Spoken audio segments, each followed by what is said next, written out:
Good afternoon po sa bawat isa. Welcome po sa ating pong Saturday class, Doctor of Ministry. Biblical Eschatology ang ating pong subject. At ang ating pong pag-uusapan, malapit na po natin matapos ang Book of Revelation. Revelation chapter 14 ang ating pong pag-uusapan. So, sige, tayo po muna ay manalangin. Yun pong kararating lang. Siya po yung mag-pray. Parusa. Sige. Ayun. Praise the Lord. Salamat po Panginoon Diyos. Sa patuloy na magandang araw ulit nagkulo po sa amin. Araw na ito Diyos. May pagdalangin samahan po kami sa ating pag-aaral. Patuloy. Nawa ang sumutang pangunawa, pagkakalog sa aming mahal na Panginoon. At ang mga bagay na pag-aralan, hallelujah, panunipasok sa aming siman at puso. Pagkamit namin ito sa pagkapalangaran, at sa pagkapalaganap na yung mga salita sa tamang aral, mahal na Panginoon Diyos. Pagpalain mo Panginoon ng bawat isa, nagsipag-aral sa araw na ito Diyos, hindi ng aming tagapagturo na si Bishop Prophet, kundi na kaalaman, pagkalog sa Kanya o Diyos, at pagsunod na pangatawan, Panginoon, hallelujah. At nawa, ang iyong pagluwit gabay, patuloy sa Kanya. Palain ko rin sa araw ka, Panginoon, sa aming pag-aaral in the name of our Jesus Christ. I pray. Amen. Amen. Amen. Okay, Revelation chapter 14. Ilan talata? Ang dami rin ano. Hanggang from verse 1 hanggang 20. Okay, pasadahan muna natin. Basa nga po. Pastora Jackie yung verse 1. Tumingin ako at nakita ko ang kordero na nakatayo sa bundok ng Siyon, kasama ang 144,000 tao na nakasulat sa kanilang noo ang pangalan ng kordero at ang pangalan ng kanyang ama. Okay, so ano yung kanya nakita? Sa pangitain, no? Sabi niya, then I look and behold. Ano yung nakita niya? Lamb. No? Ano po ang ano po ang kalalagay ng lamb? The lamb was standing on Mount Zion. Nakatayo daw doon sa Mount Zion. Tama? At habang nakatayo siya doon sa Mount Zion, may kasama siya. Yun. And with him, 144,000. So, anong May pangalan niya. having his name in the name of his Father written on their foreheads. So, ano kaya implikasyon nito? Having his name. Itatak sila. Ano yan? May pangalan sa noo? O ano to? Figure of speech ito. Literal, may nakalagay yung pangalan. God the Father, God the Son, God the Holy Spirit. Nakita lang niya, may pangalan na tulad. Merong, sabi, yung 144,000 daw, no? Yung pangalan niya, pangalan daw ng Lamb, at saka yung pangalan ni God the Father, nakatatak o nakasulat sa foreheads, sa noo. Yun ang itsura ng 144,000. So, meron na namang figurative speaking, Okay, verse 2, Pastor Edwin.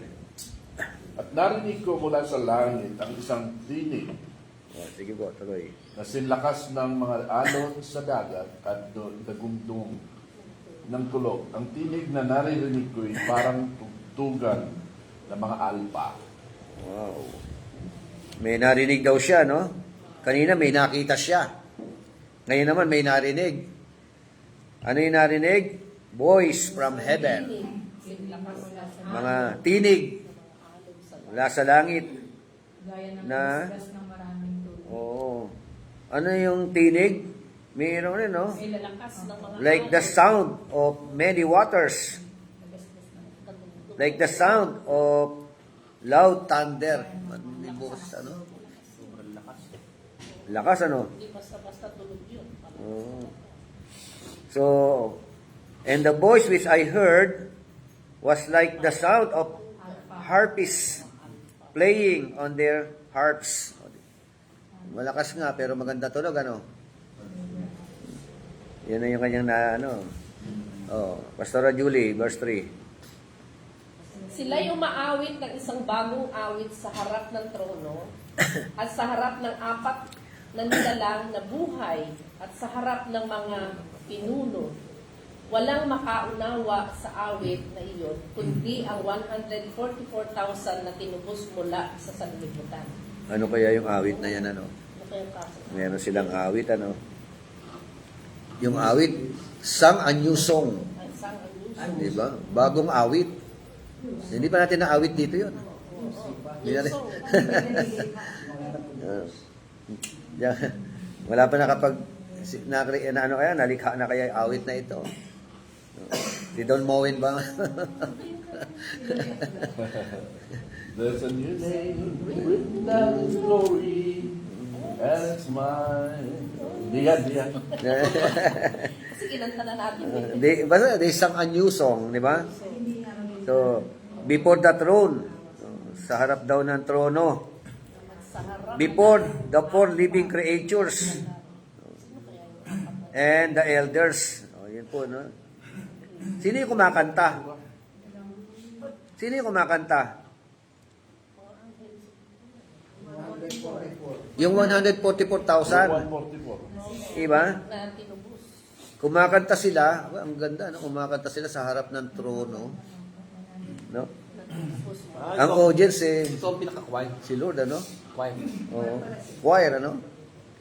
Yung 144,000, mga choir, no?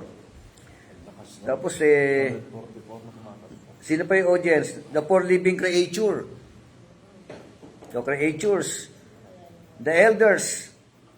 So, at ang sabi doon, and no one could learn the song except the 144,000.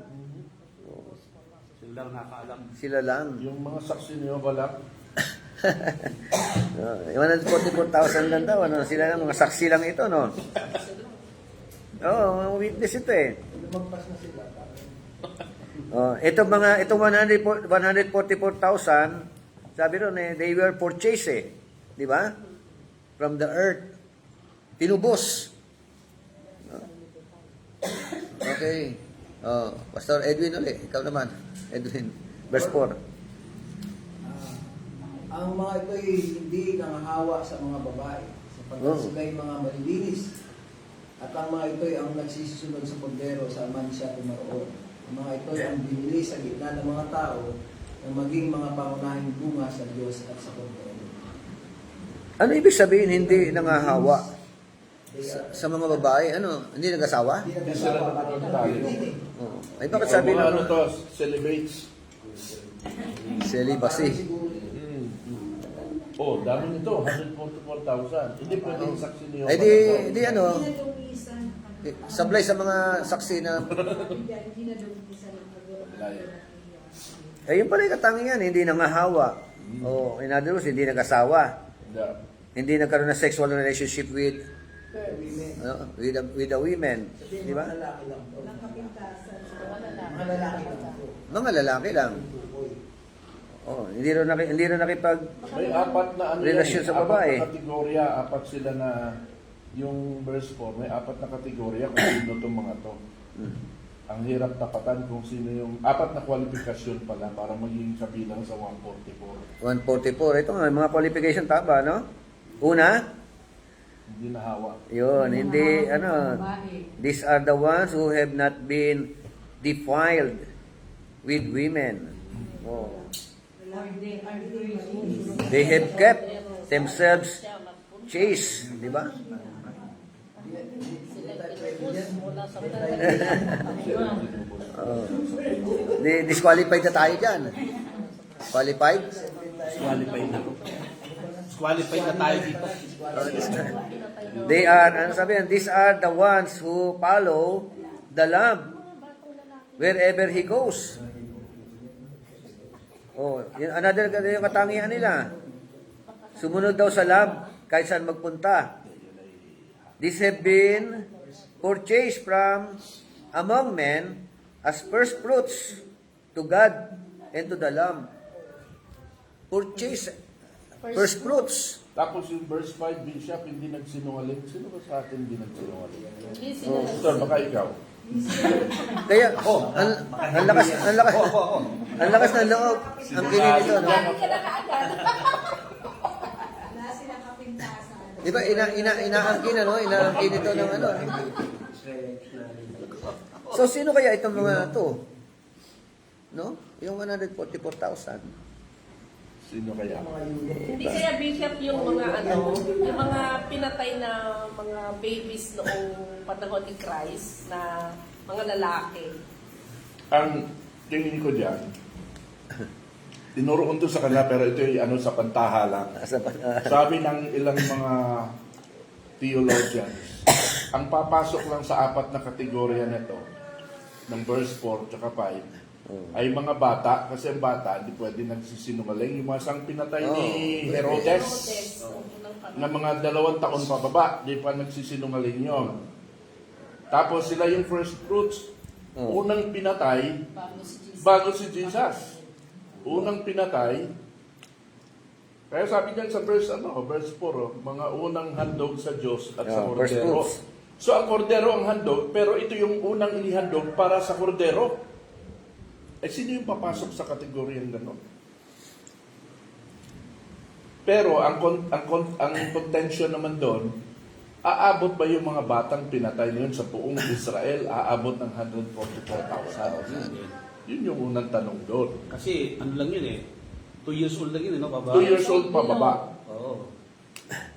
Lahat na lalaki. Pero wala nang ibang hindi papasa dito ang mga born again Christian eh. Kasi hindi nagsinungaling ito eh. Oo, isa sa katangian eh, no?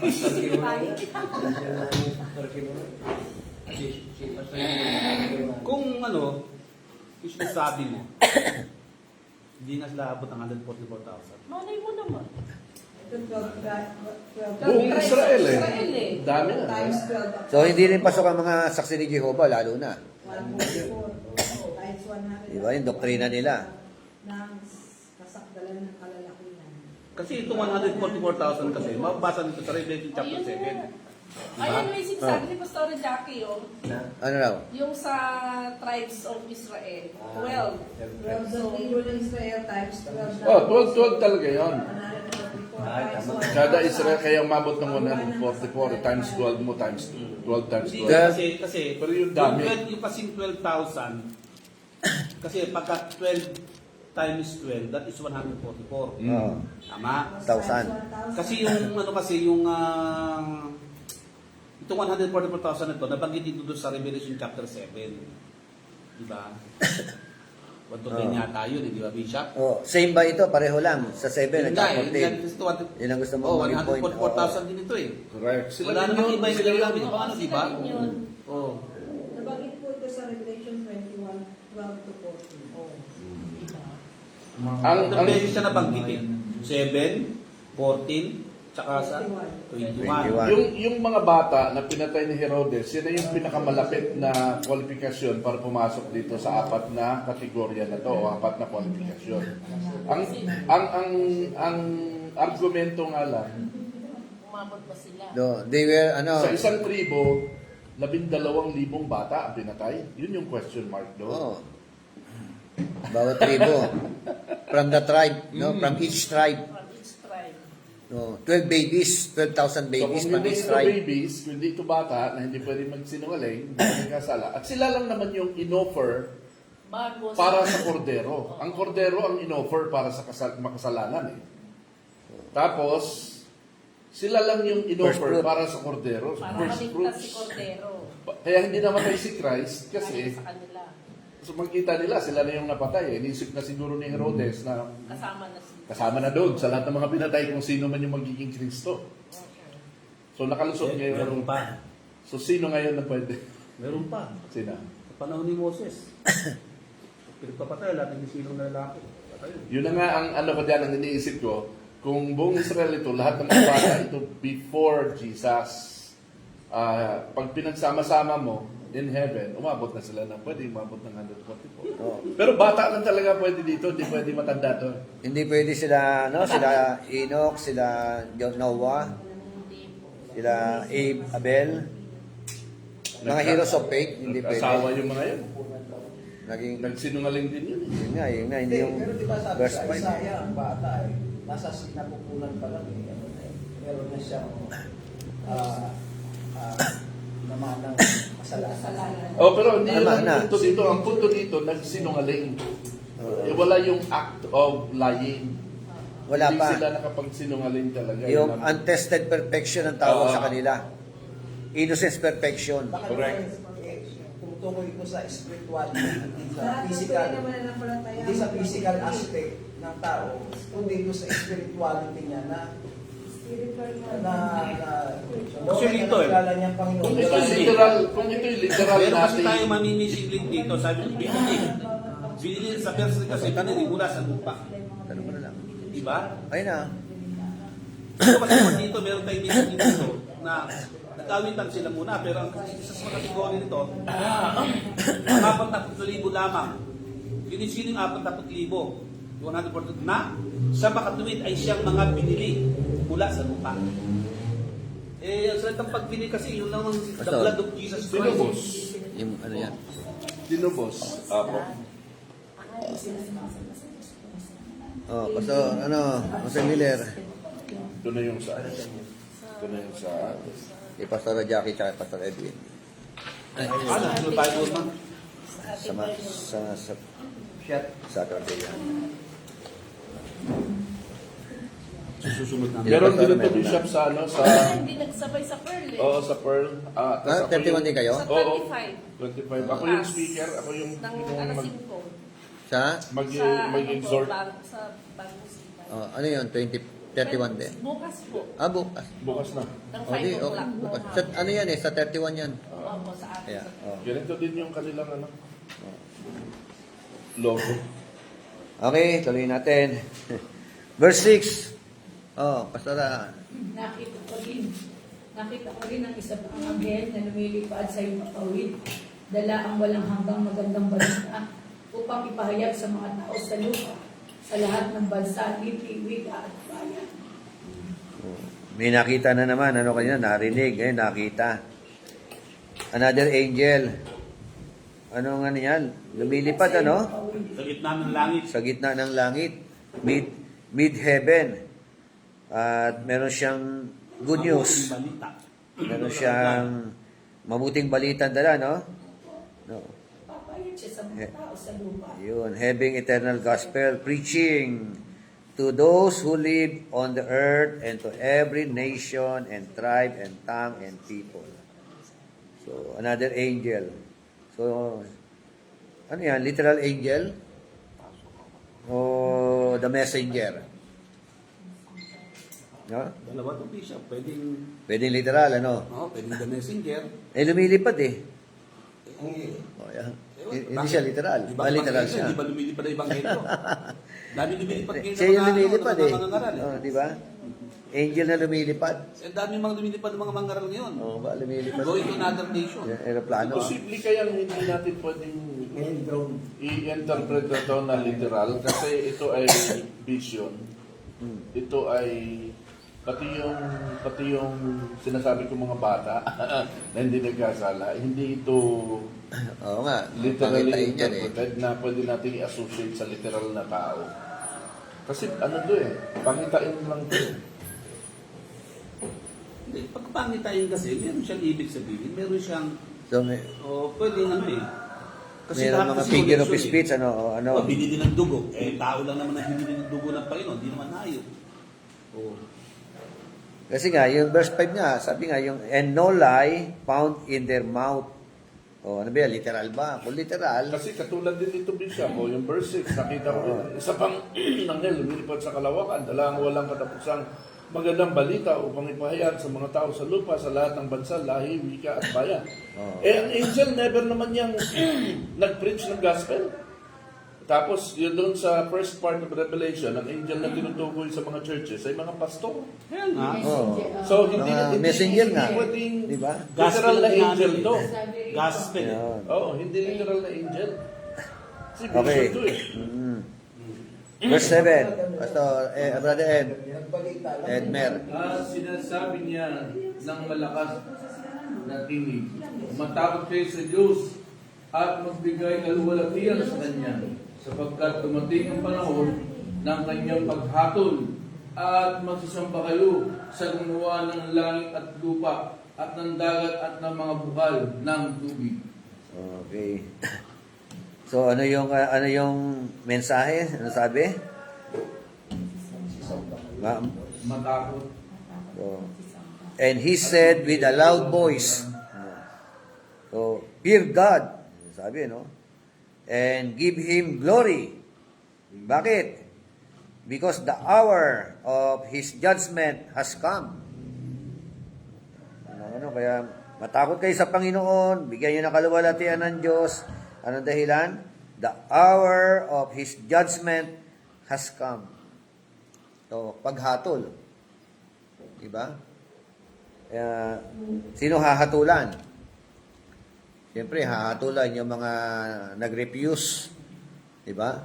Yung mga hindi kumilala sa Panginoon. Yung mga, kasi yung mga hindi naniwala sa gospel na dala ng flying angel. Diba? Mensaheng dala eh. Kaya, merong ano. Tapos sabi nun not just only matakot nga worship Him who made the heaven and the earth and sea and springs of waters. Sambahin siya na may likha ng langit at ng lupa, ng dagat, no? At ng mga bukal. No? Sabi nga nun So, yun ang unang angel. Verse 8. Pastor Jose. At ang iba, Ayan mo na. ang pangalawang anghel ay sumunod na nagsabi, Naguho ang dakilang Babilonia na siyang nagpainom sa lahat ng mga bansa ng alak ng kagalitan ng kanyang pakikiapid. Another angel. Mayroong pangalawang angel na naman. Sabi ron a second one followed and saying, Fallen is Babylon, the great, she who has made all the nations drink of the wine of the passion of her immorality. Dakilang Babylonia. Ay, literal Babylonia? Yung mga makasalanan ng Pilon. Mga ano dyan mga duwag na religion. So, Sa mga sistema na. kung ito ay panahon nila, is it Babylon or Rome? No? Rome or Babylon? Kasi ang Babylon, Iraq Iraq yan, Iran, Iraq. Iraq yan Iraq. Oh. Bakit dito? Tapos kung nangyari yan no 70 AD, Roma yan. Di ba? Hindi naman naghahari ang mga Babylon during that time. No, ang existing diyan, ruler. Yung Roma. Verse 9. Pastor Joey, ano ka dyan?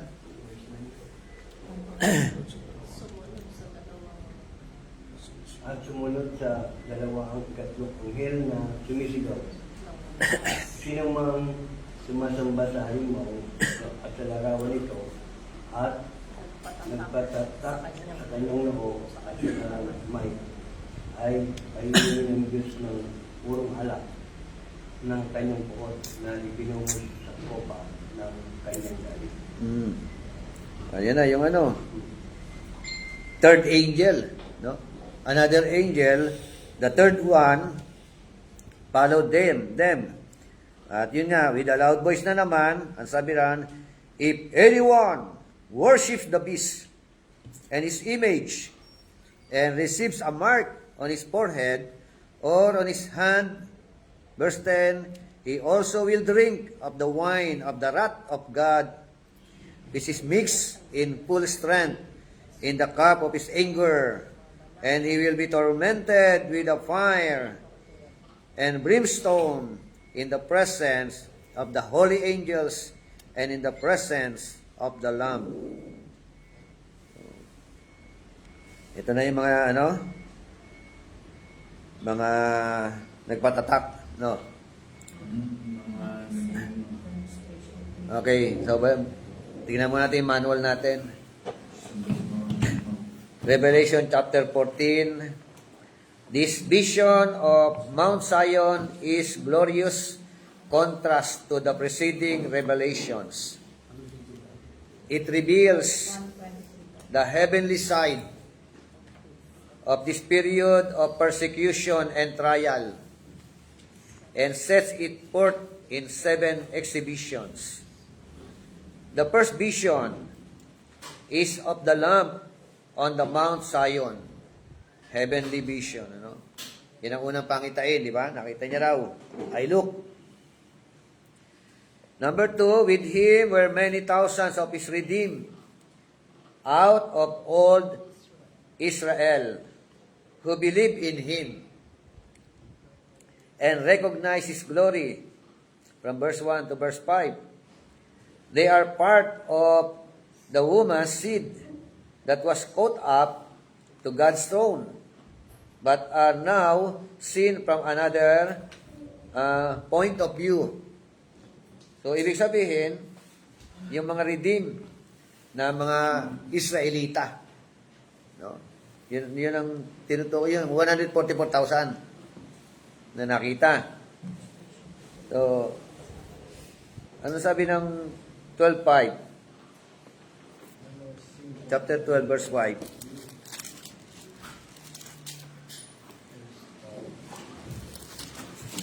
Ang babae nagsilang ng sanggol na lalaki, ngunit may umagaw sa bata at dinala ito sa Diyos sa kanyang trono. Ang sanggol na ito, 12. Tinakdang. Apocalypse 12.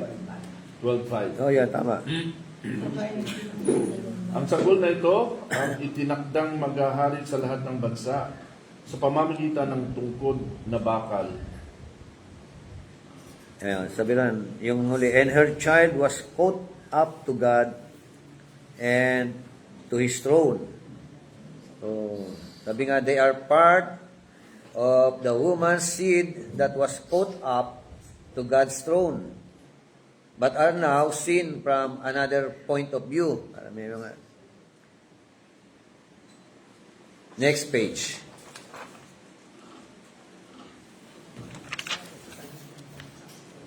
Number 3. Next follows the vision of a flying angel bearing eternal good tidings to every nation. Verse 6 to 7.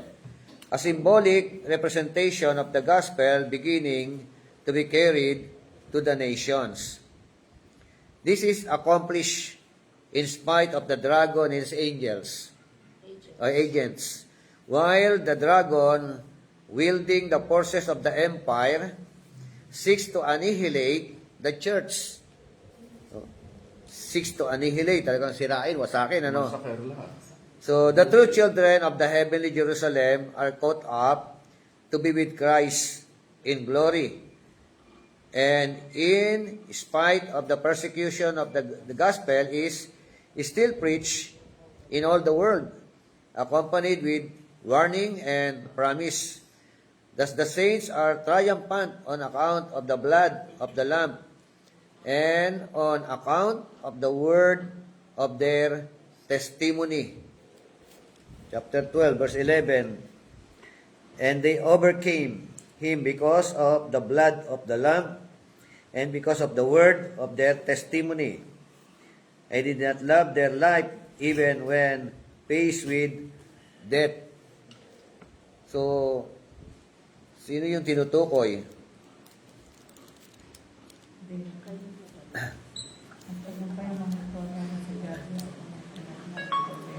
Jesus.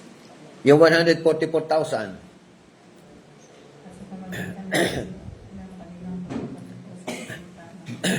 Dito may bilang, di ba? Pero, saan kumakatawan?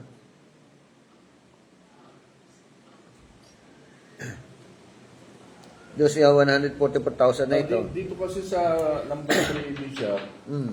ano na to, verses 6 to 7 na yung pinag-uusapan dito. Kumbaga, hindi niya na pinaliwanag yung tungkol sa 144. Doon sa number 2, Wala na. wala na. So, ang... Dito, tungkol na to sa flying dito angel, dito?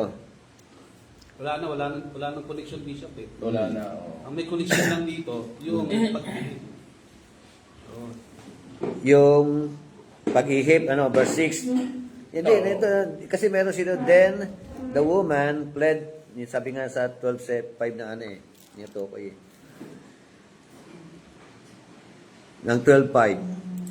And she gave birth to a son, so referring to Kay Jesus, sige po. to our Lord Jesus Christ, a male child who is to rule all the nations with a rod of iron. Kaya nagtagumpay yung mga And her child was caught up to God and to His throne. So, isa lang ang tinutukoy, si Kristo. Yung tinutukoy diyan. Okay, number 4. Then an angel in anticipation announces the fall of Babylon the Great, no? Followed by another angel. Natalo ang dragon at ang kanyang Ayun. mga kampon at pinalaya sila sa langit. Verse 8 yun, ng chapter 14 na pinag-usapan natin. Kasi yun, si Lucifer. And then, he warns men not to worship the beast or his image in chapter 9, verse 9 to 12.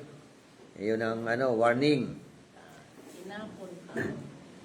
At sa verse 13, and a voice from heaven then pronounces them blessed who die in the Lord from that time forth, in verse 13, as if from that eventful epoch the dead in Christ should enter at once into a rest which the dead of the previous life could not know. Okay, pagdating ng verse 14 to 20, the sixth scene depicts the Son of Man as wearing a golden crown, holding a sharp sickle in his hand, from verse 14 hanggang verse 20.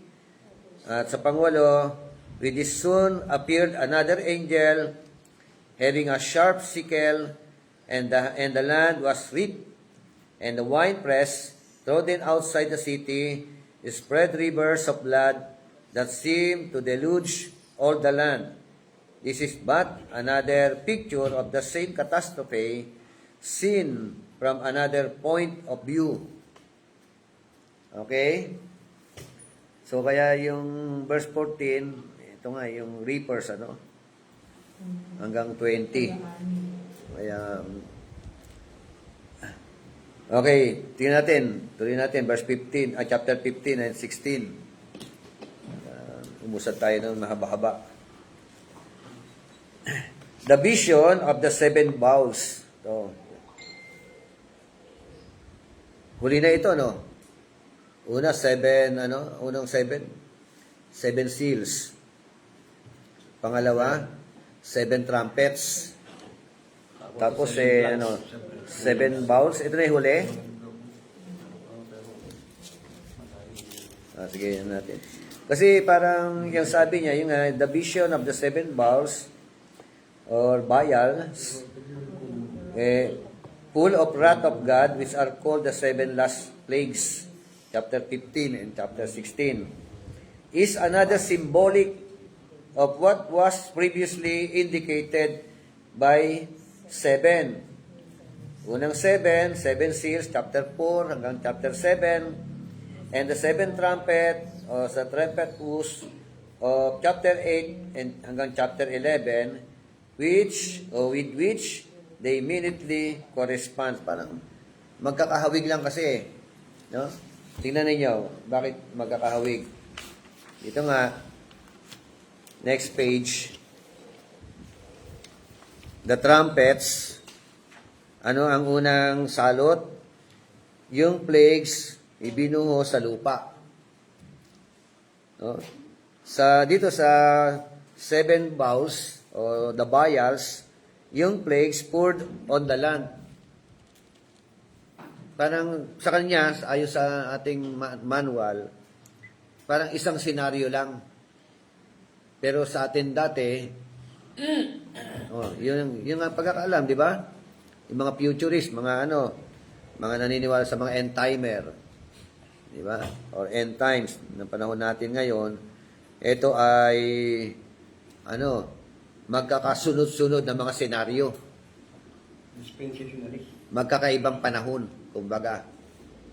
Pero sinasabi rito na, kasi halos pareho eh. Pangalawa, affects the sea, which becomes the blood.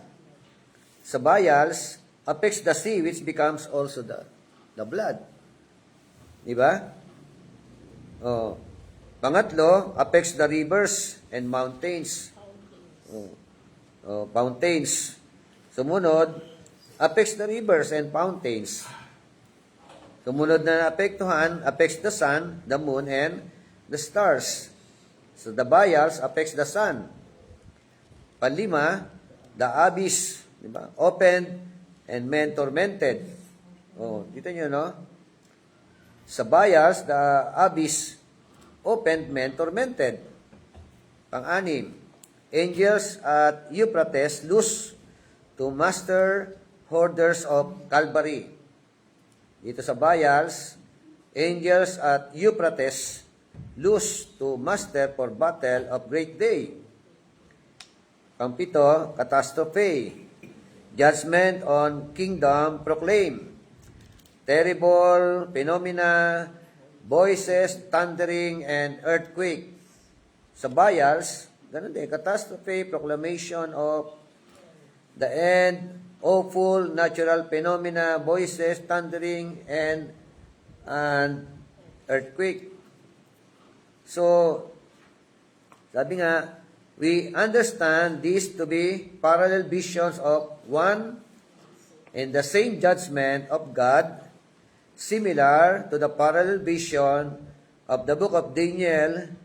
They are like the two dreams of Pharaoh in Genesis chapter 41, showing that these things are firmly decreed by God. Kasi pagka inulit, talagang decreed yun eh. Sure yun. Katulad yung panaginip ni Pharaoh, ano yun? Diba? Una, yung mga payat na baka, gano'n, di ba? Payat na uhay.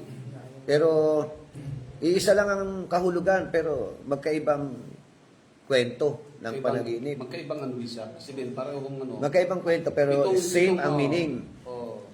Ang meaning niya, siya?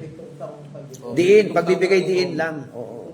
Merong senaryo doon na magkakaroon ng 7 taong kasaganaan, 7 Oo, taon na kahirapan.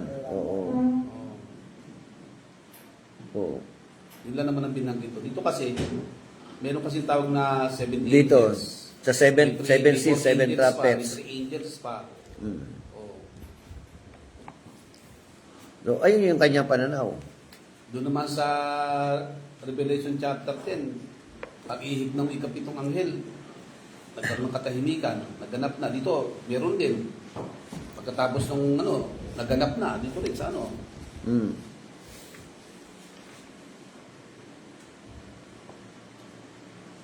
So, isang senaryo lang. Ayun sa kanya, Pwede, kung Bishop. isang senaryo lang, Di pa pwede, Bishop, na 7 anghel lang, isang senaryo, 7 anghel ang ihip, pero sa kada ihip ng anghel, mayroong magaganap. oo nga, yun Na- namin naganap ito yung ka eh, magaganap. naapektuhan mo na lupa eh. Yung sumunod na apektuhan, dagat. No? So, ang pinopoint niyan, magkakaibang angel, yung kwento. Pero ang pinopoint niya, iisa lang ang kahulugan ng 7 seals, 7 trumpets, and 7 vials. Yun ang kanyang pinopoint. Hindi katulad yung pagkakaalam natin before, magkakaibang senaryo ito, magkakaibang eksena ito. Yung 7 seals is different from the 7 trumpets, and 7 trumpets is different from the 7 bowls. No? Paano ilalaban yun? Ano nun? Yun ang kanya ano ha. Pero Bishop, ang nakita ko doon Bishop, kung yun halimbawa ay 7 anghel lang talaga sila, ang ibig ko sabihin, yung isang ihip na yon, nakapaloob doon kung ano yung mangyayari. Yun ang Yes. ibig eh. Oh, meron Oo. mangyayari. Ganon. Na ito yung unang mangyayari. Kalawang ihip, ito naman yung mangyayari.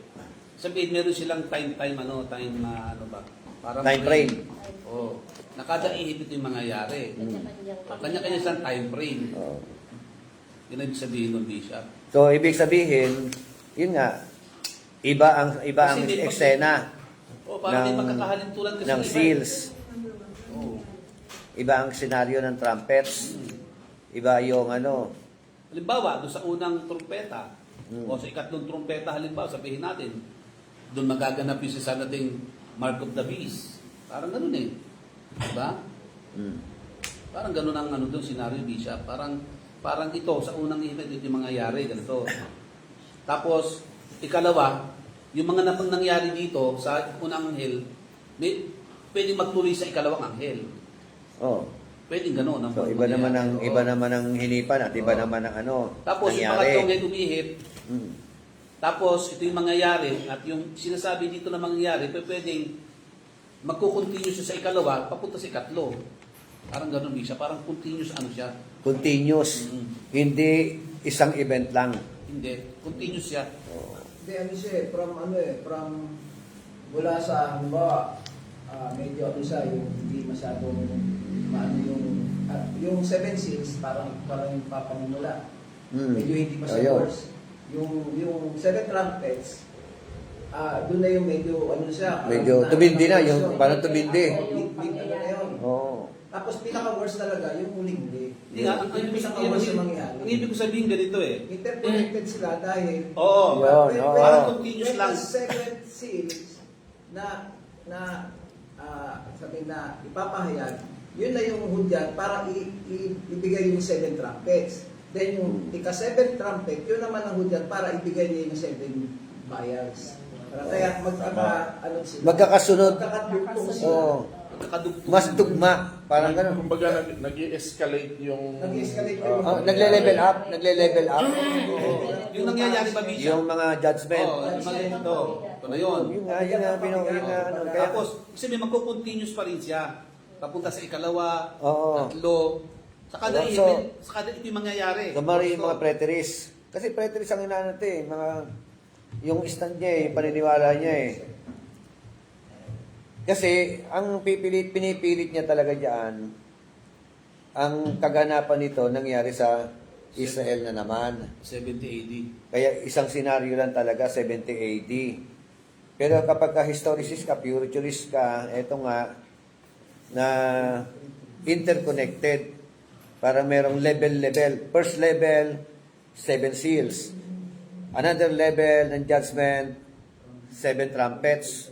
And the climax level of that judgment Kasi, is tingnan mo, the 7 bowls. Kung pupunta tayo dun sa pangitain ni Nebukadnezar dun sa 7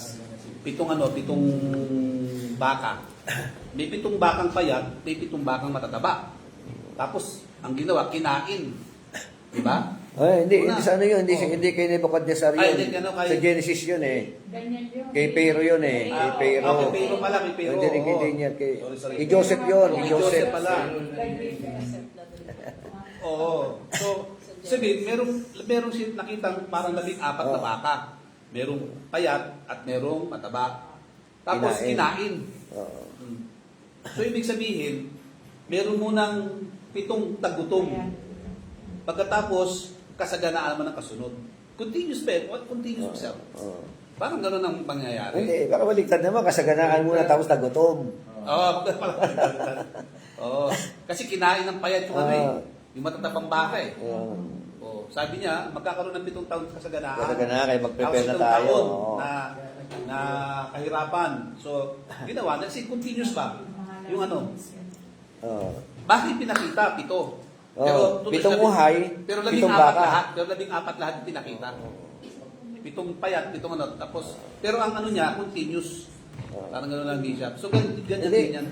yung sa panaginip, ano yun, hindi siya continuous. Same scenario. Ang ano, kasi uhay tsaka ano, comparison lang yun eh. No? Uhay at tsaka yung baka. Ayun, sabi naman Kaya nga ito dinidiinan niya eh.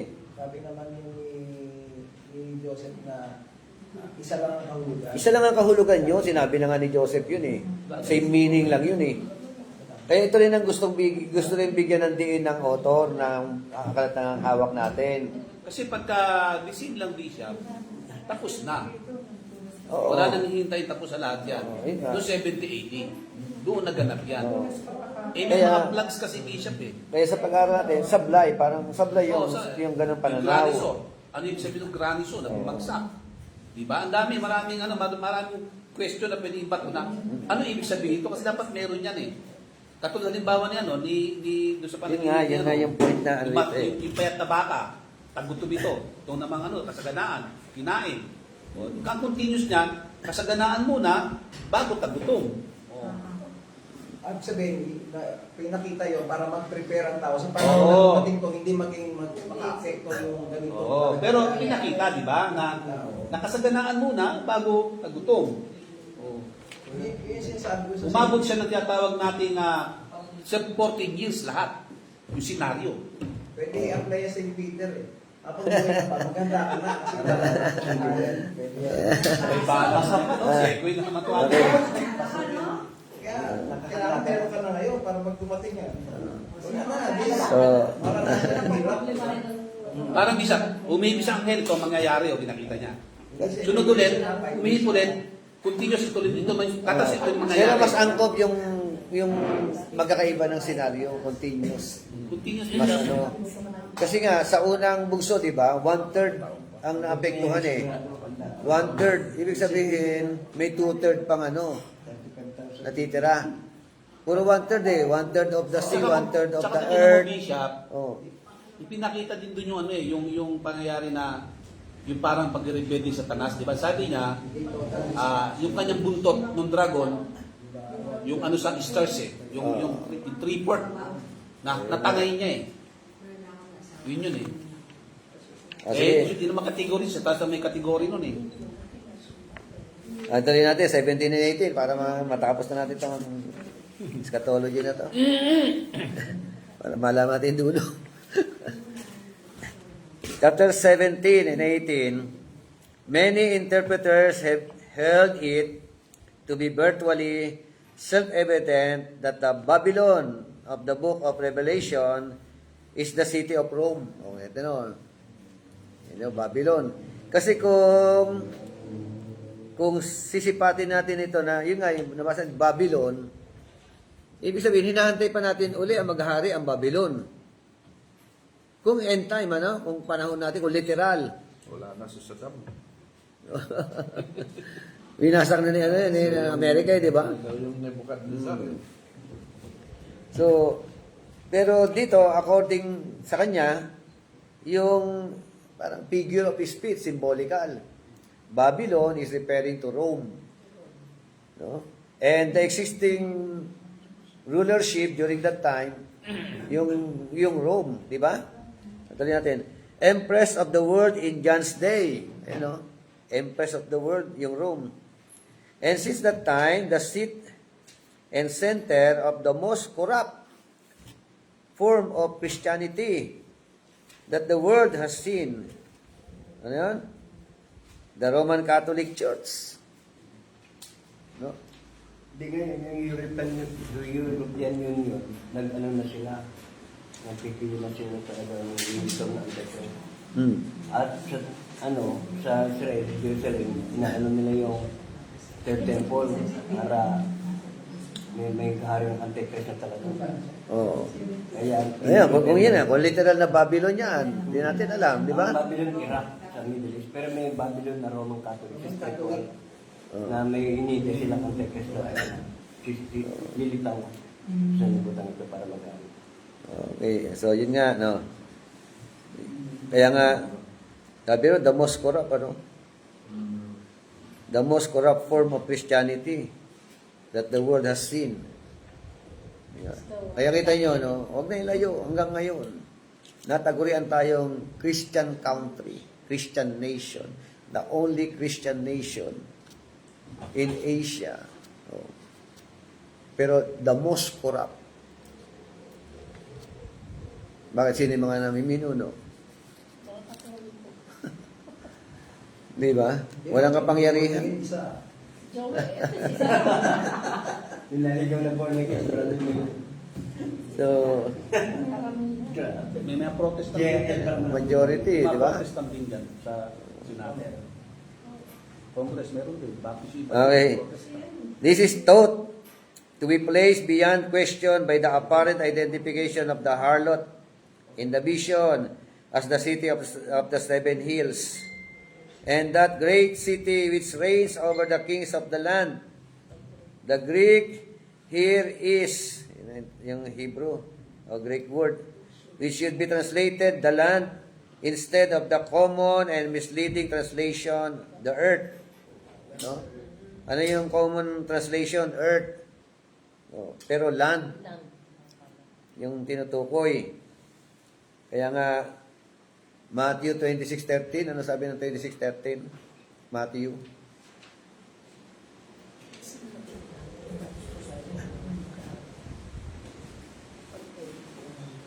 Maging 24:13 ng Matthew. Ano sabi ron? ngunit ang mananatili ang tapat hanggang sa wakas ang siyang pamililigtas. 24:13. At ipapangaral. Tatapat.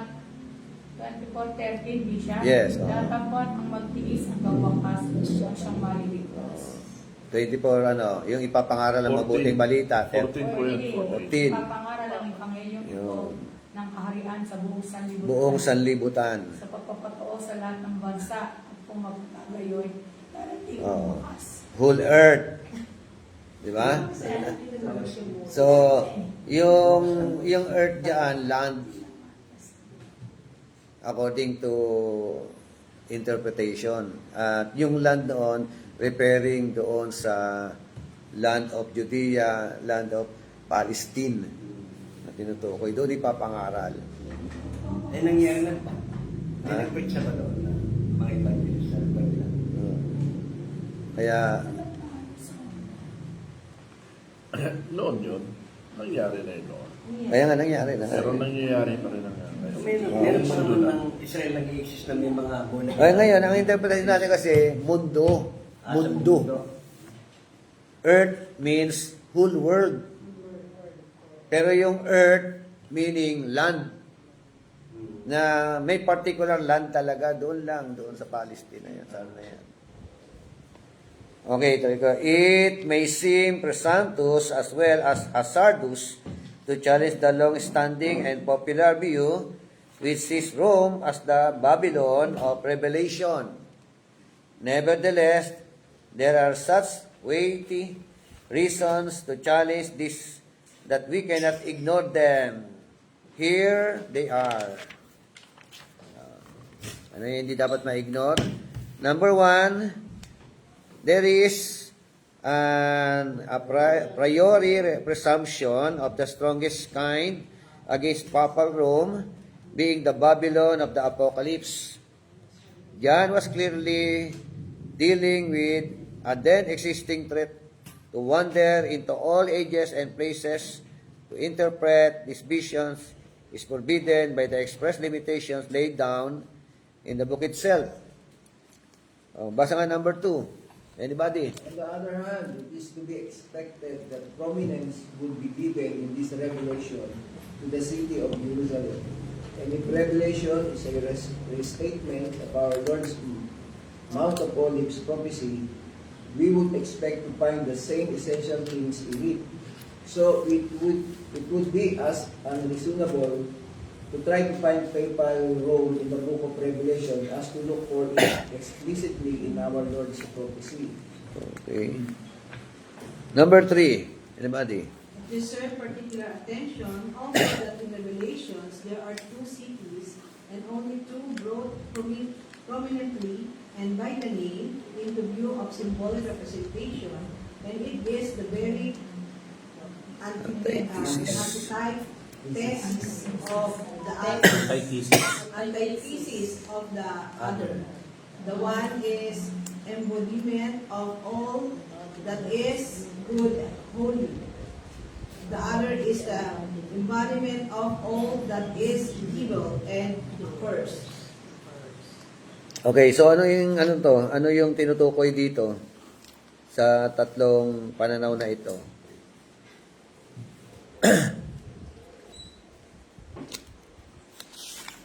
Ano po yung kanyang ano?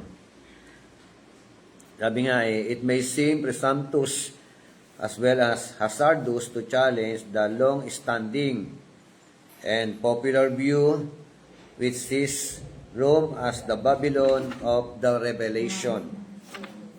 So, and nevertheless, there are such weighty reasons to challenge this that we cannot ignore them. Ano yung hindi natin po pwedeng i-ignore? Yung sa number 2. Number 2? Sabi niya, on the other hand, it is Sabi na na. expected. Sabi sa Tagalog, sa kabilang banda, inaasahan na bibigyan diin ng pahayag na ito sa lungsod ng Jerusalem. At kung ang pahayag ay isang muling papahayag ng propesiya ng ating Panginoon tungkol sa bundok ng mga oligo, aasahan natin, matatagpuan din natin ang mga mahalagang bagay nito. Kaya naman magiging hindi makatwiran sa subukang hanapin ang papal Rome sa aklat ng pahayag, gaya ng paghahanap nito ng taasan sa propesiya ng ating Panginoon. Hindi siya. Yes, yung challenge doon na hindi yung Rome. Hindi siya yun. Pwedeng Jerusalem. Doon naman sila sa Sa lungsod ng Jerusalem. Although sabi din sa number 3 na sa Revelation meron kasing 2 cities na sinisimbolize doon yung Babylon the Great saka yung New Jerusalem. Pero ako ang basa ko talaga sa New Jerusalem ay hindi ito literal na city. Ito yung mga tao, ito yung mga tinubos ng Panginoon, mga believers to. Ito yung church. Nabababa from heaven, from sa bagong heaven and earth. New Jerusalem. Oo. New Jerusalem kasi bagong din. Tayo yun, mga believers, pag sinabi Yun yung Yung dalawang So, yung lungsod daw, description hindi na naman doon, isang literal. tungkol sa New Jerusalem ay Dalawang sistema. description ng bride. Description ng bride. So, church yun.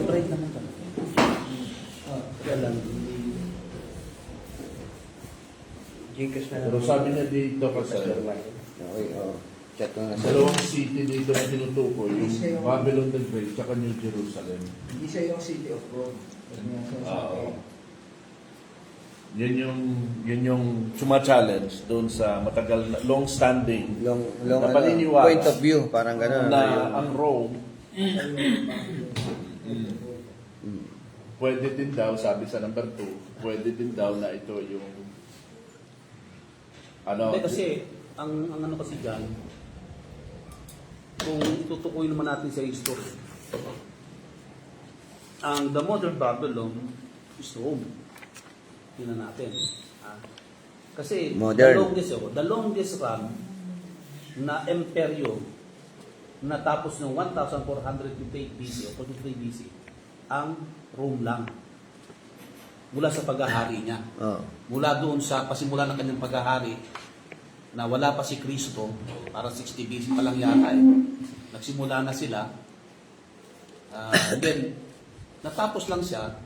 Ang sabi doon sabi ni Google, 1,000, pakicheck nga kung tama, basta 1,453 o 58 BC. BC. O, natapos na yung kanilang... BC, AD. AD pala, AD. oo. Natapos, isipin, yun yung pinakatalagang sure na wala na silang kapangyarihan. sila anong taon? 1,400. 1,400. Ang 1,400 is 14th century. Basta-basta yung sabi dyan. Pagka tinutukoy mo yung hindi. Yung kanyang Yung political. AD kasi, yung BC kasi masyadong matagal yung Hindi, ano 1,400. siya? Simula sila nasa mga AD. AD. AD siya, AD. AD. Mula sa kanyang paglitaw hanggang doon sa kanyang siya yung tinagurian the modern Babylon. Tapos yung pagbagsak kasi niya hindi naman kagad yung pull out kagad na gano'n, hindi. Yung bumagsak siya pero andun pa rin yung kapangyarihan niya. Natapos siya noong 1453 o 56. basta- Totally. Hindi, 476 AD. Doon nagwakas. Ang sabi niya, hold on. Tanong mo kung kailan natapos yung kailan paghahari. Inano siya ay Roman Empire. sinakop ng Ottoman Empire ng mga Turkish O iba yan. ang Rome noong 1453. Ito yung 14th century AD. So nagwakas. Oo. Ang nasakop ng mga Ottoman Turks ang Constantinople. Istanbul, ito yung Istanbul ngayon. Ito ang tunay na huling yugto ng Roman Empire. Oo.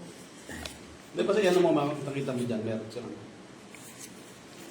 Eastern yon. Eastern. Dalawa kasi ang imperyo ng Roma, Eastern tsaka Western.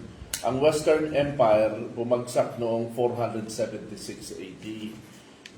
Kung kailan naman nagsisimulang mamayagpag ang papacy, yung mga popes. Tapos bumagsak yung Roman Empire, Eastern Roman Empire, yung Katolisismo noong 1453. Tuluyang nagwakas ang Eastern Roman Empire. Tanong mo kay ChatGPT ang sagot niya. Kailan nagwakas ang imperyo ng Rome sa kasaysayan? Yan ang tanong. Okay. So, dito, page natin, sabi nga, we believe these two contrasted cities are New Jerusalem and Babylon the Great. No, may contrasted city, yung Great Babylon at saka yung New Jerusalem. There's no room for doubt as to what is signified by the New Jerusalem. It is the city of God, the heavenly habitation, the inheritance of the saints in light. But what then is to be understood as the proper antithesis to the New Jerusalem? Surely it can be no longer than the old Jerusalem. In fact, this antithesis between the old Jerusalem and the new is drawn out for us to distinctly by Paul in his epistle to the Galatians in chapter 4, verse 21 to 31.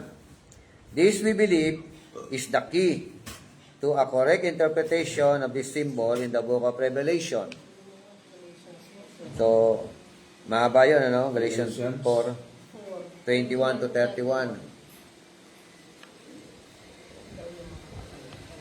So the apostle contrasts the then existing city of Jerusalem, which was destroyed in 70 AD, with the Jerusalem that replaced it, the Jerusalem in bondage with the Jerusalem which is free. The Jerusalem which is beneath with the Jerusalem which is above. Chapter 4, verse 25 to 26 ng Galatians. Check nyo nga, Galatians chapter 4. 4:25 to Ang 26. hagar ng ito ay bundok ng Sinai sa Arabia. At ito'y katulad ng Jerusalem ngayon, sapagkat ito'y nasa pagkakaalipin kasama ng kanyang mga anak. Mga mamamayan. Hanggang 26. Ngunit Ngunit ang Jerusalem na nasa langit ay malaya at siya ang ating ina. So, Si Hagar ay merong merong existing city ng Jerusalem na itong araw, ayon sa kanya, it was destroyed noong 70 AD. Jerusalem. Kaya may replacement, Jerusalem na nasa langit. ng Jerusalem na yun nga from heaven, which is above. This is the replacement. Ano po? Nawala ng ano roon. Doon nga sa kabilang banda, bondage. Sa New Jerusalem, free. Malaya. Di ba? Ito sa page 127 natin. Yung New Jerusalem, ito yung heavenly. Yung Old Jerusalem, earthly. Yung New Jerusalem has foundation. Old Jerusalem, non-continuing. Yung New Jerusalem builder is God. Old builder is man. New Jerusalem, yet to come. Parating. Old Jerusalem now is New Jerusalem comes from above. Old is from beneath. New Jerusalem free. Old in bondage. New Jerusalem holy. Yung old wicked. New Jerusalem bride. Old is harlot. So, merong literal na New Jerusalem. Merong literal na New Jerusalem, tsaka yung Old Jerusalem, literal yon. Dito, heavenly city, lugar talaga ito.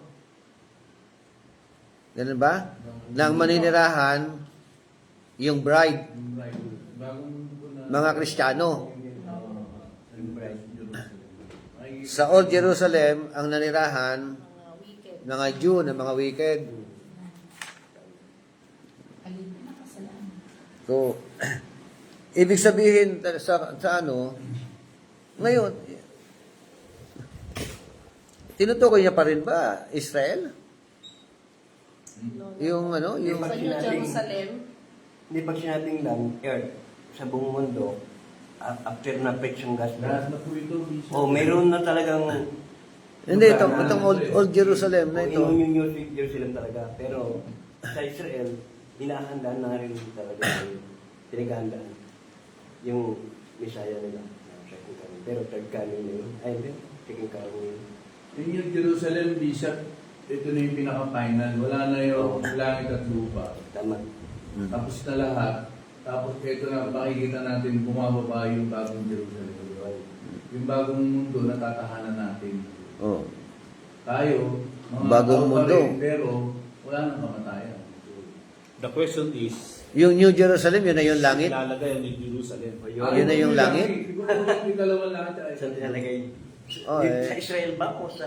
Makikita mo magmula sa langit, yung bagong Jerusalem. Ano naman po sa Bible eh.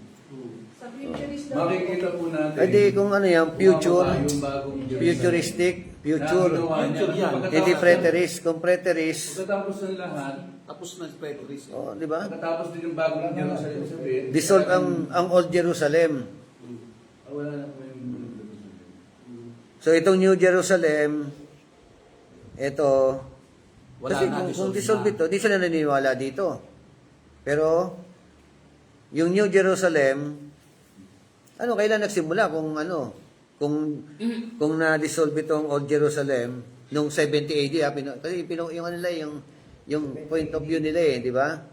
Kasi kung So tapos kailan na nag-start ang New Jerusalem?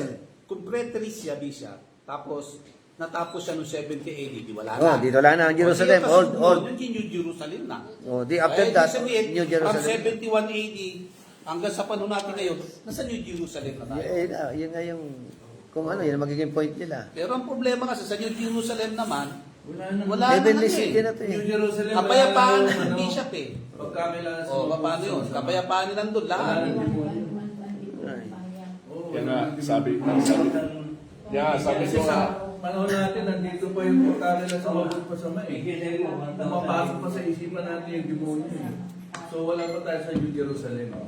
Ito pa yung Sa preterist kasi gano'n. Sa preterist kasi talaga. natin. Sa futurist kasi naman, ano siya? Oo, yun nga. Parating After pa lang. siyempre na-destroy ang Kasi ang Katulad din yung mga Bishop. Katulad halimbawa, nakikita pa natin yung mga chapter 14. Chapter 14, 15, 16, 17 yung aralan natin. Di ba? Yung mga 7 trumpets. Hindi naman nangyari, hindi pa na. Future pa rin yun eh. Di ba? Future yun eh. Ibig ba sabihin natapos muna yung nasa Jerusalem na tayo, tapos papadala na pa yung ng salot? Parang ganun ba? O kanil papadala ang salot doon sa mga hindi mananampalataya? Kaso sa New So Jerusalem wala pa yung New Jerusalem ngayon. Futurist ka. Futurist. By futuristic view, wala pa yung New Jerusalem ngayon. Wala. Bababa pa lang eh. Bababa pa lang. Pinakita kasi bababa. Pero, buwaba na ba? Hindi pa. Yun naman. pero sa preterist view, dahil natapos ng AD 70, Bumaba na. ang Old Jerusalem, dumating ngayon, di ba, sabi nga, lumitaw ang Christianity. Marami na born again, marami naging Christian. Ito yung New Jerusalem eh. Kaya sa preterist view, ang humalili sa Old Jerusalem ay ang New Jerusalem. Kaya sa paniniwala nila, nandito na ang New Jerusalem. Mula noon hanggang ngayon, nasa millennial reign na tayo. Ang tawag nila doon, Parang gano'n, ang tawag nila doon ay yung millennial 1,000 years reign of Christ, hindi yung literal 1,000 by number. Ang ibig lang sabihin daw noon, kasi sa Biblia, wala namang lumalampas sa 1,000 eh. Laging 1,000 lang ang sinasabi. Di ba? Na yun ay hindi necessarily na saktong 1,000 by numerical value, kundi yun ay long period of time. Kung hanggang kailan yun, no? Yun. So, kaya umabot na tayo ng more than 1,000 years mula noong 1870. 2,000 na tayo. Saka, ang sabi sa Biblia, So, nandito na daw yung New Jerusalem. New heaven and new earth na itong ating mundo ngayon. Na yun ang paliwanag ng preterism dyan.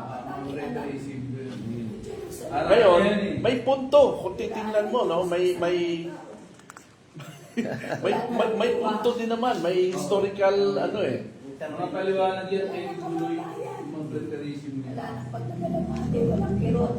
Yan ang sinasabi mo, langit na talaga. Iba naman yung kay Kibuloy. Oo. Iba yung paliwanag din niya doon. Pero yung may punto rin si Preterist. Kaya may libro tayo, Preterist book to eh. May No? punto eh. Ay yung Matthew 24 nga, nung binabaybay natin eh. Iba naman yung libro ng Pope. Kasi kung titignan mo yung mga numerical value na sinasabi dito, kung based tayo sa number talaga, literal na value ng numero, matagal lang inuhulaan nila dumating na si Jesus Christ. Kaya nga, panahon ng AD 70, panahon ng 70 pa lang, 1970 pa lang, nauso na yung, eto na, darating na si Christ. Papalitan kasi tayo ng ano na... Puro darating si Christ. puro Mag-rapture second tayo coming kasi na second second coming coming, no? nangyari. Puro kami, di ba? sa tuwing Dami na kahumula eh. Sabi niya, new heaven and new earth yung nakita eh. Tapos, sabi niya, yung new earth wala na. So, anong heaven sinasabi dito? Ito ba yung heaven na patitrono ng Diyos? Heaven. Ito kasing heaven dito, saka yung earth. Heaven na ano yan. Ito yung Itong tinatawag cosmic heaven. na bahagi ng lupa na nilikha ng Diyos. Yung heaven na to. Cosmic heaven nga dito. So, ibig sabihin, wala na siya. So, pumasok yung Jerusalem. So, ibig sabihin, new earth na to eh. Itong parang binabanggit niya rito eh. Nag-create siya ng new earth dito eh. Sa ano na to eh. Sa, kung titignan natin eh. Yung holy city rito. Oh. Kasi, paano kasi pagdating doon sa ano, ay through yung Kaya naman yung, diba? kaya naman yung preterist view, natapos ng AD 70 yung Old Jerusalem. No? Nagkaroon ngayon ng new heaven and new earth. Itong new world order na ngayon. Ano?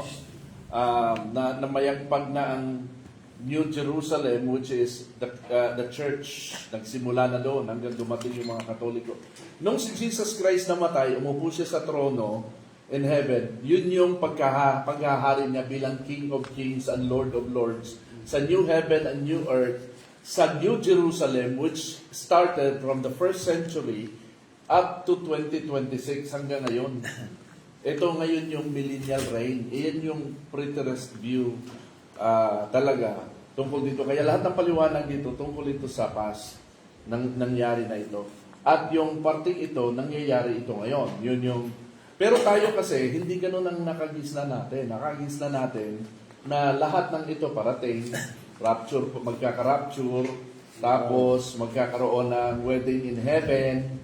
Literal na ang interpretasyon natin masyado sa lahat ng sinasabi dito sa eschatology. Magkakaroon ng literal na rapture, dadagitin ng mga tao, tapos magkakaroon ng wedding in heaven. Bababa si Jesus Christ, lilipulin ng Antichrist, kasi yung Antichrist ay parating pa lang, yung beast, ano? Pero ang sinasabi ng mga preterists, ang Antichrist, maski noon, meron ng Antichrist. No, hanggang ngayon. Oo. Napag-aralan natin. Pero the question is, Naniniwala yung Revelation chapter 13, paano mo ipapaliwanag? Ang sabi ron, ang hindi ka pwedeng makabili, ang sino mga walang tatak. Malalaki, binigyan ng tatak eh. So how? How can you, paano mo kung preterist to, at wala rin tapos na, paano mo ipapaliwanag din yun? Oh. Meron bang istorya roon na sa kanila na talagang hindi na sila makabili? Oo. Wala naman. Yung istorya tatak naman, na yun, Israelita. yung tatak na yun, authority kasi ng pangalan ng sinumang leader ng ekonomiya na kinakailangan authorized ka to transact. Hindi pa dumating Hindi yung literal na number pinakamalakas na tungkol. 666. Hindi pa rin lumabas yung 4 na anghel na sa ilog ng Euphrates. So wala pang milyon-milyong tao na mamatay na nakikita natin. So lahat yan talaga, futurism yung ano na yan. Hindi, meron ng yun nga sinasabi ko Sabihin na, na ano lang yun. yun nga Bishop sinasabi ko na Kasi sa panahon kasi na ibinigay nag-aaralan ito sila, pero ng, mahirap ng 1980 ha, kuhanin 1980. natin sila. Doon tayo pumunta sa Lalo 1980. na, mas nakakaunawa tayo dahil may Holy Spirit. O kaya sabi, ano yung bagong ano yung bagong nila? 6080? 6880? Pinag-aaralan lang natin sila niyan. 68? Para 1680 nung binigay ito. Kamali. O, nung 1680 silang binigay ito, sinusulat, hindi pa naman nababasa to ng ng mga Handa Kristiyano tayo sa panahon na yun sa lahat ng Ibig sabihin, naka-design yung kay John sa panahon natin ngayon o doon sa panahon natin ngayon pababa from 68 AD from 2026 Lahat ng mundo. then pababa so doon nakapaloob yung mga prophecy na sinasabi niya ni Kasi ito na lang ang stand ko, Pastor. Ito na lang ang stand ko dito kasi hanggang ngayon, ilang dekada na itong pinag-aaralan ng mga scholar at mga theologians. At kaya nga, nagkahati-hati yung mga preterist, amillennialist, futurist, historicist views na to.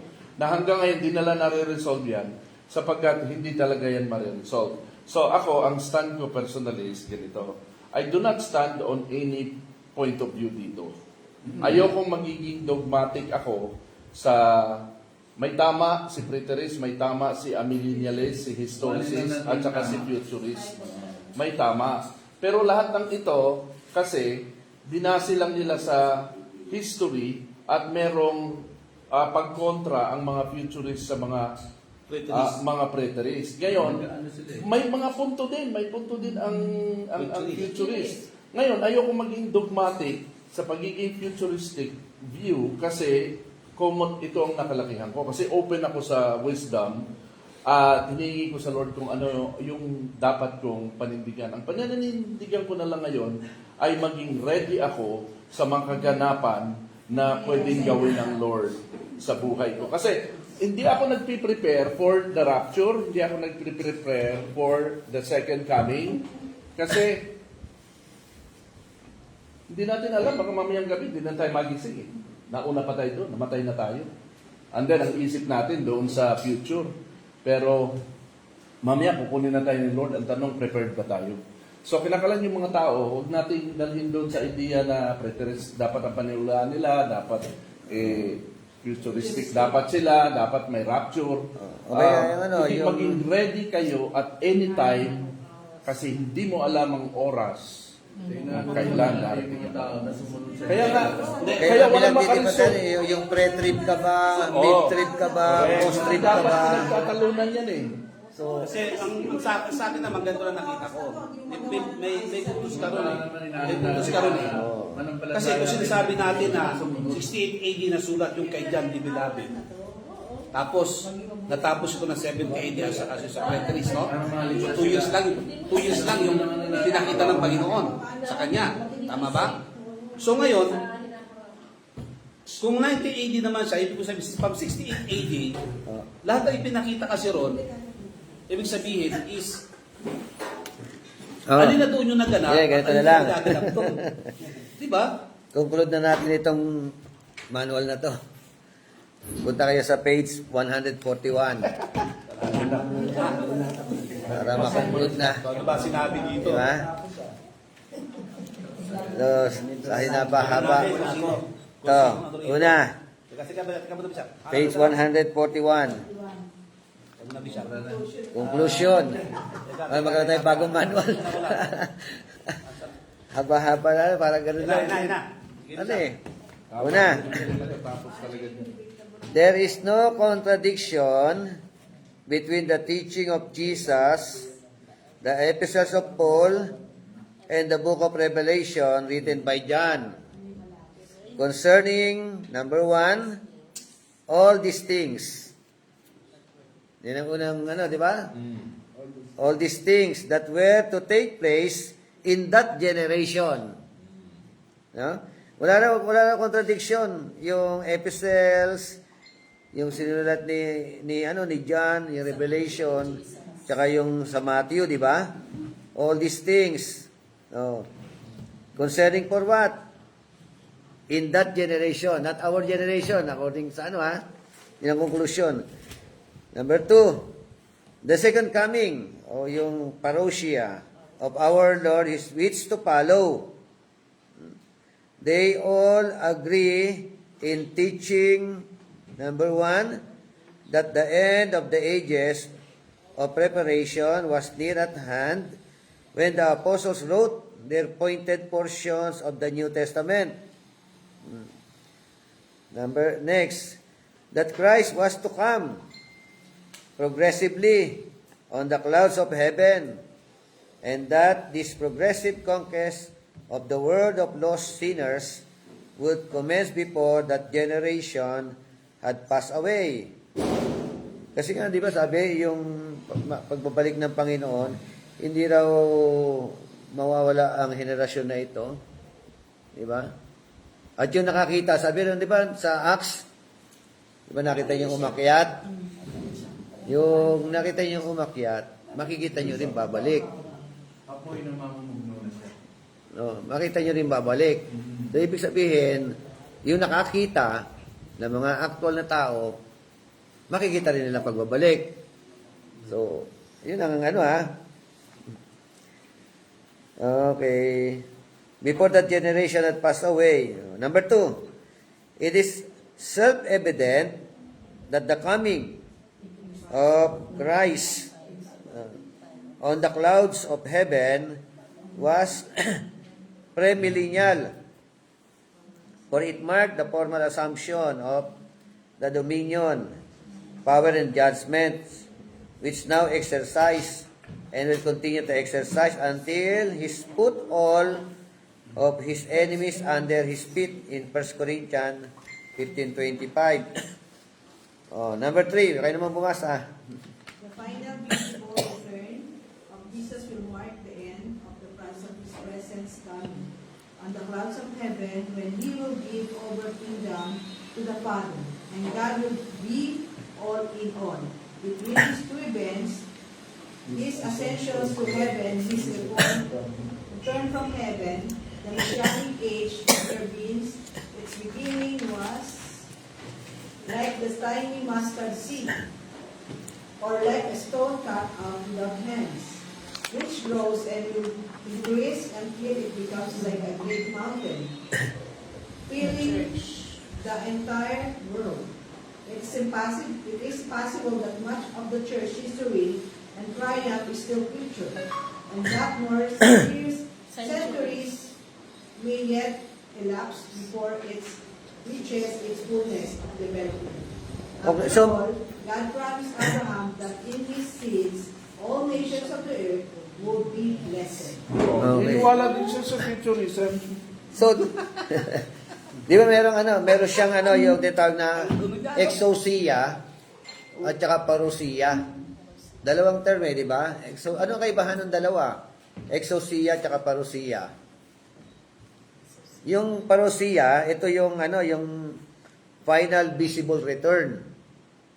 Yung exousia, ano naman exousia? Ano yun? Ito yung number 2. Self-evident that the coming, exousia, of Christ on the clouds of heaven was premillennial. Oh. For it marked the normal or the formal assumption of the dominion, power, and judgment. So, meron dalawang term kasi. Kaya sa number 3, sabi ron, yun nga, the final visible return, parousia yon, of Jesus will mark the end of the process of His present coming. So, meron mang exousia naman. No? On the clouds of heaven. Meron palang dalawang term na ginamit eh. Pang-apat. Basa. Sino? When our Lord shall have put down all his other enemies, he will finally abolish them for his people. And that hour, all who are in the tombs shall hear his voice, and shall comfort those who did good unto resurrection of life, and those who wrote evil unto the resurrection of damnation. The resurrection of those who do not belong to Christ is in order that they might experience the second and final death. But for those who believe in and belong to Him, over such the second death has no power. So, ano ito? Ibig sabihin, ano yung kanilang, di ba 1 Thessalonians chapter 4, verse 13, anong natin, yung rapture of the church ba yun? Rapture? Di ba, darating siya nasa alapaap, tapos bubuhayin muna yung mga namatay kay Kristo, tapos ipagsasama, tapos noon, di ba, meron gano'n, So, hindi pwede mag-contradict. Sabi nga, hindi pwede mag-contradict si John, hindi pwede mag-contradict si Ephesus. Written by Paul yun 1 Thessalonians chapter 4. Maging ang yung Matthew, for example. Teaching ni Jesus. So, kaya sabi nito, di ba? At that hour, all who are in the tombs, number 4, shall hear His voice. Lahat daw na nasa libingan, maririnig ang kanyang tinig, and shall comfort those who did good unto a resurrection of life, and those who wrote evil unto the resurrection of damnation. So John 5:28, the resurrection of those who do not belong to Christ is in order that they might experience the second and final death. But for those who believe in and belong to Him, over such the second death has no power. So pare-pareho sila sinasabi, John 5:28, Revelation chapter 20, verse 6, 1 Thessalonians chapter 4, verse 13, di ba? So hindi magko-contradict. Number 5, Nagko-contradict lang yung mga paliwanag ng mga tao. ng mga nag-interpret. Di ba? Concerning the second coming Sige. of Christ, and the redemption that He purchased for His elect has been applied to all of them, and He delivers the kingdom to the Father. No warning signs will be given to indicate when it is about to take place. Jesus clearly stated that even He did not know when it would take place in His state of humiliation.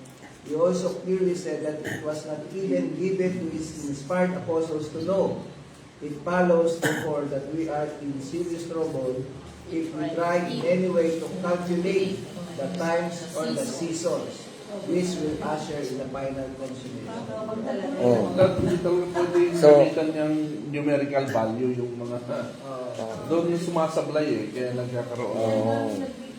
Kaya yung kanyang second coming, walang mga signs. Di ba? Dito na nagiging security sa kanila. So, pag di ba? No warning signs. Sa atin, yung Matthew 20 po, talagang, ito ang mga palatandaan. ng kanyang muling pagbabalik. Parang gano'n, no? Oh. Magkakaroon digmaan sa iba't ibang dako. Oh. Oh. Nauunawaan natin samantalang sila. Tingnan niyo, Acts 1:7. Basahin po, Acts 1:7. At sinabi niya sa kanila, hindi ukol sa inyo ang pagkaalam ng panahon o ng mga bahagi ng panahon Oh. na itinakda ng Ama sa kanyang sariling kapahamalaan. Oh, yun, di ba? May tanong sila, di ba? May tanong yan bago binanggit yan. Ano yung tanong nila? Tatatag niyo na ba po ba? Oh. Oh. Bago magani. Oh. Kailangan hindi niya alam yung exact time. Oh. Hindi niya sinabi. Sabi, so when they had come together, they were asking him and saying, Lord, is it at this time? Oh, ito na ba? You are restoring the kingdom to Israel? He said to them, it is not for you to know times or epochs which the Father has fixed by His own authority. Oh. Okay, pang-anim. We conclude then with wise words from the final chapter 33, verse 5 of the Westminster Confession of Faith. Ano yun? As Christ would have us to be certainly persuaded that there shall be a day of judgment, both to deter all men from sin and for the greater consolation of the godly in their adversity, so will have that day unknown to men, that they may shake off all carnal security, and be always watchful, because they know not at what hour the Lord will come, and may be ever prepared to say, Come, Lord Jesus, come quickly. Amen. Future dito. Oh. Future of the bishop. Yan. Ibig So, sabihin, di ba? as a conclusion ng book, si writer naniniwala siya na karamihan sa mga nasusulat ay preteristic. Tapos, pero open pa rin siya sa future Future na ano. possibilities. Oo. Kasi meron din namang futuristic inclination yung mga verses na binabasa natin sa Bible. Na posible din talaga. Kinakailangan lang, sinasabi niya, maging ready talaga tayo. Oo, yun lang. Maging handa. Di ba? Saka di mo napapansin, di ba? Naglinggo, tapos linggo na naman ulit. May pa rin, no? Kasi para sa ating mga banal Yan lang, na, oo. Tsaka pansinin mo pansinin mo kung titignan mo ng malaliman, naman niya tayo kamahal. Pero tama yung St. Peter mo maganda. kung titignan mo ng malaliman yung preteristic view, May point eh. May point siya eh. May point kasi Lalo na sa Matthew karamihan 24. sa mga sinasabi nung pinapaliwanag ng book dito yung yung tungkol sa land, Oh. tungkol sa earth. Sa Ang earth. tinutukoy doon yung panahon lang nila, Judea, Israel, hindi yung whole earth. Kasi ang message kasi before ay parating nasa Israel lang. Hindi nangangahulugan na kasama dyan ang Pilipinas, kasama Amerika, kasama China, India, Africa. Sa kanila lang parati ang mensahe, ang Yes. dati. Doon umiikot. So, doon umiikot. Kaya pag nagbanggit sila noon ng earth, the whole earth, no? Go into all the world and preach the gospel. Ang tinutukoy doon, yung sa kanilang mundo lang nila. Oo. Kaya nung natapos yung mundong yon, dumating na ang new heaven and new earth na kasama na ang iba na ang mundo ngayon na pinag-uusapan. Worldwide na ito. Hindi na lang basta Jerusalem, hindi na lang basta. At ang Jerusalem, ang New Jerusalem, ito na yung church. Ang sabi dito, the New Jerusalem then is a prophetic The portrait bride. of the New Testament church and kingdom of God in its heavenly character. So, ang New Jerusalem ay ito yung Anong church. page yan, Pastor? Yung sa 140. 140. Ito na yon na pinaniniwalaan na bumaba na habang si Christ nag-rule, nakaupo sa trono nung siya umakyat sa Book of Acts. Doon siya nag-rule as King of Kings and Lord of Lords. Kaya sa preteristic view, kung ang New Jerusalem ay ang church, bumaba na ang New Jerusalem, naganap na. yun ang view na yun. May point din naman talaga sila. Pero open pa rin si writer doon sa idea na merong finality yung parousia nga. Ito exousia, pero merong parousia na magaganap. Yung final judgment, doon na tutundukan ni Lord. Kung kailan yun, hindi raw natin alam. Hindi rin niya alam. Okay, Hindi so rin nila alam. yung Matthew 26:13, balikan ko lang sabi niya, sabi doon, truly I say to you, wherever this gospel is preached in the whole world, what this woman has done will also be spoken of in memory of her. What this woman has done, sabi doon, will also be spoken of in memory of her. Sabi doon, wherever this gospel is preached in the whole world.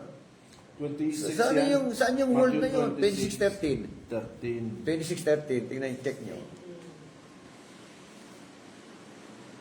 Katotohanan, sinasabi ko sa inyo, saan man pangaral ang ebanghelyong ito sa buong sanlibutan. Buong sanlibutan. Ay, yung Isasay alabaster. sa iyo rin ang ginawa ng babaeng ito sa pag-aalaala sa Tayo akin. ang nagbuhos ng ano. Di ba? Yung pagbuhos ng Pabango. pabango.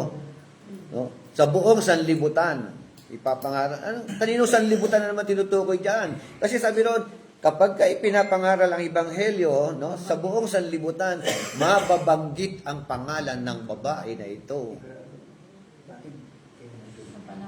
Panahon na naman nila yun. Sa kasalukuyan natin. Oh. Di, sa kanila panahon nila yun. Kasi sa panahon natin, hindi natin nababanggit ang pangalan ng babae. Ano bang pangalan ng babae ito? Yung ginawa ng babae, mababanggit eh. Yung, di ba? Pagbubukas ng pagbubukas ng Issue yun. Usapan yun. Kilala siya Naging doon. kwento yun. Naging kwento sa panahon nila yun. Kilala siya doon sa sanlibutan nila. Oo, sa sanlibutan nila. Pero ngayon sa sanlibutan natin. Baka, di natin alam. Pero sa sanlibutan na, pero sa ating Oo. new heaven and new earth na raw tayo ngayon, Hindi natin kilala yung babae yun. Kung Mary Magdalene pa ba yun? Sino yun? Naikwento yun. Talaga pinag-usapan yun. Oo, Pero may sa isang old- taong sweldo niya. Isang taong ano. sa Old Jerusalem, kilala siya. Sa New Jerusalem, Di ba? Parang yung church. wala na. Hindi natin Oo. siya pangalan niya eh. Pero yung interpretasyon natin dito, buong mundo na naman. Pinagdugtong-dugtong nga Mundo yan natin. eh. Mundo Sabi nila. naasawa daw ni Jesus yun eh.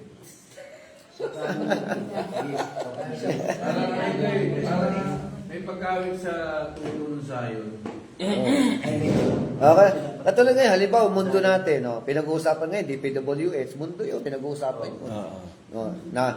Pinakulong ngayon si mundo yun, di ba? Pinag-uusapan, alam lahat yun, ng buong Pilipinas ngayon. Kaya buong mundo nila, alam ang ginawa ng babae na kwento, pinag-usapan, naging chismis yan. Tama, naging chismis yan. Talk of the town yan. May martis na noon. Di ba? Talk of the town yun, yung ginawa ng babae. Biro mo, yung bang basahin mo ng luha, yung yung paan ng Panginoon Jesucristo, tapos punasan mo ng ng buhok mo.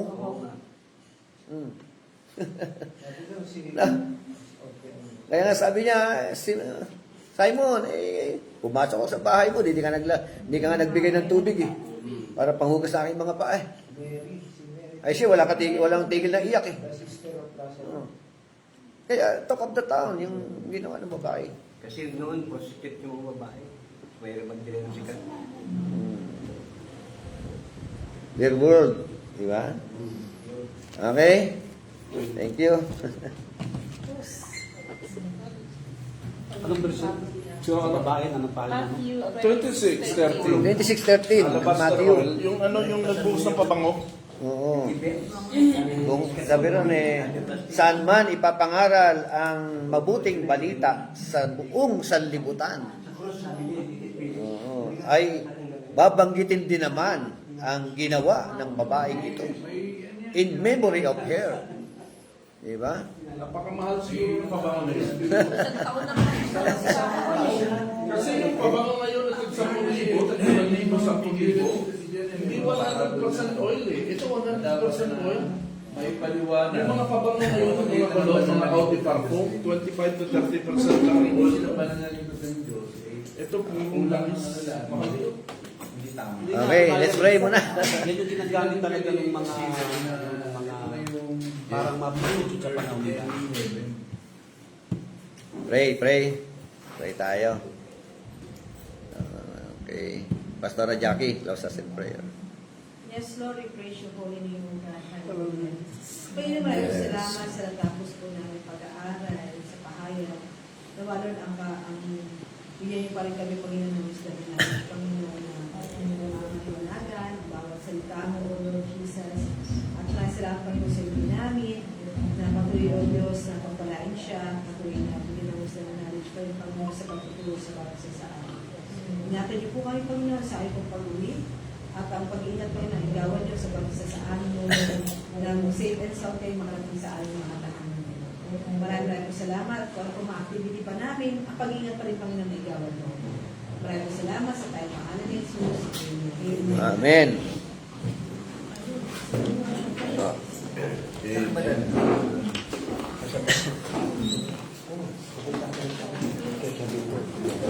God bless po. Ibig sabihin, hindi talaga ano na yun. Hinahan natin yung mundo eh. Nakita ko. Okay.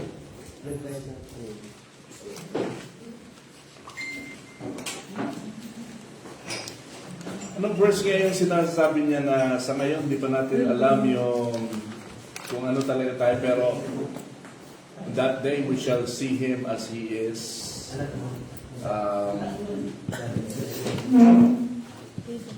Kaya hanggang ngayon, hindi klaro sa atin ang kung ano talaga tayo, kung ano